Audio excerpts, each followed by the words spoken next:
Kasabay naman ang pagiging moderno ng panahon, nagiging moderno na rin ang pagkatuto ng mga estudyanteng Pilipino dahil hindi na lamang sa mga paaralan maaaring makakuha ng edukasyon. Ito ang konsepto ng online schooling. Ngunit ba ka-epektibo ito? Alamin natin kay Benj Bondo.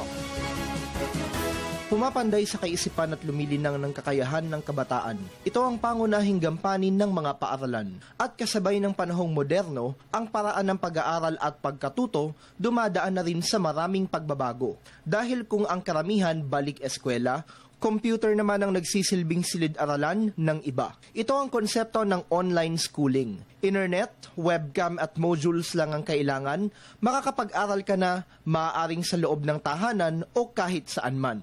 Terms of distance, the student need not to travel from his home going to school. Basta may computer ka lang sa bahay with proper internet connection, you can actually have your online schooling.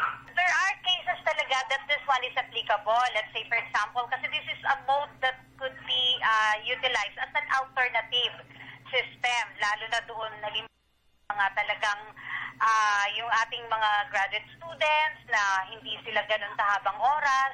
Gayunpaman, lumabas sa isang pag-aaral sa Amerika na mismong pinagmulan ng konsepto ng online schooling na hindi pa rin ito kasing epektibo ng pagpasok sa tunay na paaralan. Bagamat mas malaya ang ganitong anyo ng edukasyon, marami pa rin ang tiwala sa kalidad ng tradisyonal na paraan ng pag-aaral.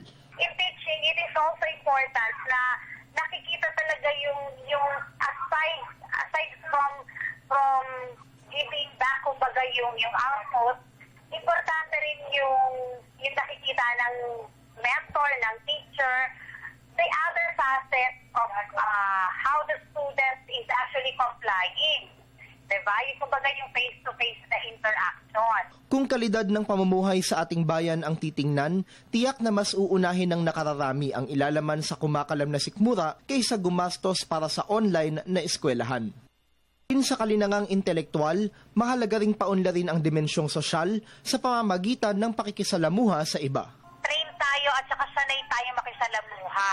Hindi pa rin ganun kataas yung antas ng